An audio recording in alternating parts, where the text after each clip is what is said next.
खुलुमबाय लोगोफोर, बड' इनफ' पइन्ट चेनेलाव नोंथांमोनखौ गोजोन फुंबिलिनि बयनिसिमबो गाहाम हामलायथि बावहरग्रोनाय जाबाय।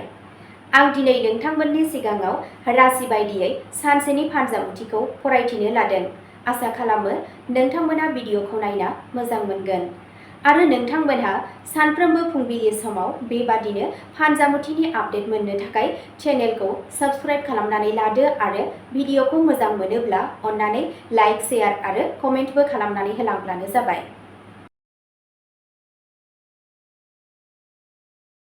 दिनै 17 मार्च 2026 मायथाइ एबा 2 चैत्र दान 1432 मायथाइ मंगलबार। गिबियावनो दङ मेष राशि। दिनै नोंथाङा खामानियाव गोदान बिबानफोर मोननो हागौ। नोंथांनि खस्थ'खौ बाख्नायगोन। नोंथाङा नोंथांनि नखरनिफ्राय हेफाजाब मोनगोन। लोगोफोरजों गोनां सावरायनाया जानो हागौ। रांखान्थियारि हालोदा साबसिन जानो हागौ। नोंथाङा मोनसे गोदान बिथांखिनि सायाव खामानि मावनो जागायनो हायो। दावबायनायनि खाबु मोननो हागौ। सावस्रिया मोजां जागोन। नोंथाङा धोरोमारि हाबाफोरनि फारसे गोसो जागोन। नोंथांनि गोसोआ खुसि जागोन। जाफुंसारनायनि खाबुफोर ओंखारगोन।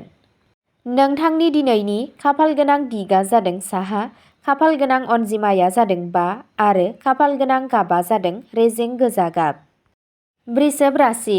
दिनै रांखान्थियारि बिथिङाव मुलाम्फा जानो हागौ। खामानि थिलियाव दावगानायनि नेरसोन नुनो मोनगोन। नखराव मोनसे गोजोन आबहावा थागोन। लोगोफोरा हेफाजाब होगोन। मोनसे गोदान सोमोन्दोआ मुलाम्फा गोनां जानो हागौ। दावबायनायनि खाबु मोननो हागौ। रां थिसननायनि थाखाय समा मोजां जायो। सावस्रिया सरासनस्रा थागोन। समाजारि मान सन्माना बांगोन। नोंथांनि गोसोआव थुलुंगाखांनाय थागोन। मोनसे गोदान बिथांखिया जाफुंसार जानो हागौ। नोंथांनि दिनैनि खाफालगोनां दिगा जादों सानजा, खाफालगोनां अनजिमाया जादों 2 आरो खाफालगोनां गाबा जादों क्रिम गलाब गाब। मिथुन राशि। दिनै गोदान खाबुफोर मोननायनि जाथावना दं। खामानि थिलियाव दावगानो हागौ। नोंथाङा लोगोफोरनिफ्राय हेफाजाब मोनगोन। नखरजों सम हगारनाया मोजां जागोन। रांखावरि मुलाम्फा जानायनि जाथावना दं। नोंथाङा मोनसे गोदान मावथांखिनि सायाव खामानि मावनो जागायनो हायो। दावबायनाया मुलाम्फा जागोन। सावस्रिया मोजां जागोन। धोरोमारि हाबाफोराव गोसो गुदुं जागोन। गोसोआ खुसि थागोन। गोदान सोमोन्दोफोरा इयुनाव मुलाम्फा लाबोगोन। नोंथांनि दिनैनि खाफालगोनां दिगा जादों सोनाब, खाफालगोनां अनजिमाया जादों 7 आरो खाफालगोनां गाबा जादों रेजें निला गाब। कर्क राशि। दिनै नखराव मोनसे गोजोनथाव आबहावा थागोन। खामानि थिलियाव दावगानायनि खाबुफोर ओंखारगोन। बैसोगोराफोरनिफ्राय सुबुरुन मोनगोन। रांखान्थियारि बिथिङाव जौगागोन। लोगोफोरजों लोगो हमज्लायनाया जाथावना। नोंथाङा मोनसे गोदान बिथांखि सानगोन। दावबायनायनि खाबुफोर सोमजिनो हागौ। सावस्रिया सरासनस्रा थागोन। नोंथाङा धोरोमारि हाबाफोराव बाहागो लागोन। समा मोजां जागोन।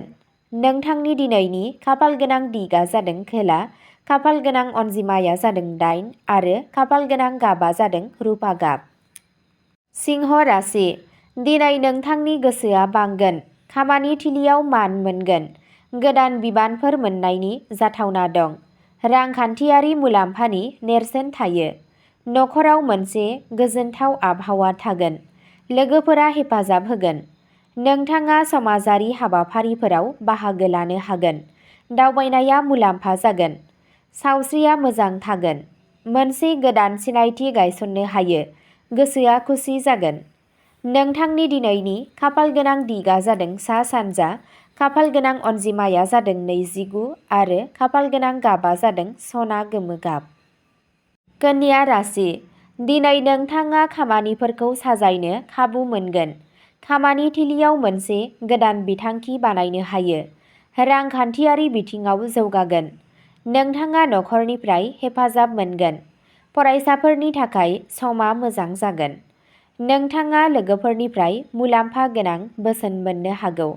समाजारि मान सन्माना बांगोन। दावबायनायनि मिजिं दं। सावस्रिया सरासनस्रा जागोन। नोंथाङा गोदान बिबानफोर मोननो हागौ। गोसोआ सिरि थागोन। नोंथांनि दिनैनि खाफाल गोनां दिगा जादों सोनाब खोला, खाफाल गोनां अनजिमाया जादों 3 आरो खाफाल गोनां गाबा जादों रेजें गोमो गाब। तुला राशि दिनै समानथि लाखिनो गोनां जागोन। खामानि फोथाराव गोदान खाबुफोर मोनगोन। रांखान्थियारि मुलाम्फा जानो हागौ। मोजां मोनलायनायनि सोमोन्दोआव गोदै जागोन। नखरनि हेफाजाब मोनगोन। लोगोफोरजों सम हगारनाया गोजोनथाव जागोन। दावबायनाया जाथावना दं। सावस्रिया मोजां जागोन। आद्रा थानाय खामानिफोरा आबुं जागोन। समाजारि मान सन्माना बांगोन। गोदान बिथांखिफोरा जाफुंसार जानो हागौ। नोंथांनि दिनैनि खाफाल गोनां दिगा जादों सा सोनाब, खाफाल गोनां अनजिमाया जादों 9 आरो खाफाल गोनां गाबा जादों अख्रां निला गाब। वृश्चिक राशि दिनै नोंथांनि साहसआ नोंथांखौ सिगांथिं लांगोन। खामानि फोथाराव जौगागोन। रांखान्थियारि मुलाम्फा जानो हागौ। नखराव गोजोन आरो सुखु गोजोन थागोन। धोरोमारि हाबाफोराव गोसो गुदुं जागोन। नोंथाङा सोरबा गोजाम लोगोखौ लोगो हमनो हागौ। दावबायनाया मुलाम्फा जागोन। सावस्रिया सरासनस्रा जागोन। समाजारि मान सन्माना बांगोन। गोदान बिथांखिफोरा जाफुंसार जानो हागौ। समा नोंथांनि फारसे थागोन। नोंथांनि दिनैनि खाफाल गोनां दिगा जादों सानजा खोला, खाफाल गोनां अनजिमाया जादों 32 आरो खाफाल गोनां गाबा जादों रोजा गोजा गाब। धनु राशि दिनै खाफालनि हेफाजाब मोनगोन। मोनसे गोदान बिथांखिनि सायाव खामानि मावनाया जागायजेनगोन। रांखावरि मुलाम्फानि इसारा दं। फरायसाफोरनि थाखाय समा मोजां जागोन। गेदेरफोरनिफ्राय बोर मोनगोन। नखराव गोजोन थागोन। दावबायनायनि खाबु दं। मोनसे गोदान खाबु मोनगोन। सावस्रिया मोजां जागोन। आद्रा थानाय रांखौ मोननो हागौ। फोथायथि बांगोन। नोंथांनि दिनैनि खाफाल गोनां दिगा जादों खोला सोनाब, खाफाल गोनां अनजिमाया जादों 3 आरो खाफाल गोनां गाबा जादों रोजा गेरुवा गाब। मकर राशि दिनै खस्थ'नि गेजेरजों मोजां फिथाइ मोनगोन। खामानि थिलियाव गोदान बिबानफोर मोननो हागौ। रांखान्थियारि बिथिङाव जौगागोन। फालांगियाव मुलाम्फा जानो हागौ। नखराव मोनसे गोजोनथाव आबहावा थागोन। लोगोफोरा हेफाजाब होगोन। मोजाङै साननानै रां खाथाय। सावस्रिया सरासनस्रा थागोन। समाजारि मान सन्माना बांगोन। मोनसे गोदान बिथांखिया जाफुंसार जानो हागौ। समा मोजां जागोन। नोंथांनि दिनैनि खाफाल गोनां दिगा जादों साहा, खाफाल गोनां अनजिमाया जादों 4 आरो खाफाल गोनां गाबा जादों रोजा मुगा गाब। कुम्भ राशि दिनै नोंथाङा सोरजिलु खामानियाव जाफुंसार जानो हागौ। गोदान खाबुफोर ओंखारनो हागौ। नोंथाङा लोगोफोरनिफ्राय हेफाजाब मोनगोन। रांखान्थियारि मुलाम्फा जानो हागौ। मोनसे गोदान बिथांखिनि सायाव खामानि मावनाया जागायजेनगोन। समाजारि मान सन्माना बांगोन। दावबायनायनि खाबु दं। सावस्रिया मोजां थागोन। हरखाब मुलाम्फा जानायनि खाबु दं। गोसोआ खुसि जागोन। गोदान फोनांजाब खालामनाय जागोन। नोंथांनि दिनैनि खाफाल गोनां दिगा जादों सानजा, खाफाल गोनां अनजिमाया जादों 8 आरो खाफाल गोनां गाबा जादों रोजा अख्रां गोथां गाब। मीन राशि दिनै नोंथांनि गोसोआ सिरि आरो मोजां थागोन। नोंथाङा नोंथांनि नखरनिफ्राय हेफाजाब मोनगोन। रांखान्थियारि हालोदा साबसिन जागोन। मोनसे गोदान बिथांखिया जाफुंसार जानो हागौ। धोरोमारि हाबाफोराव गोसो गुदुं जागोन। गोजाम जेंनाफोरखौ सुस्रांनो हागोन।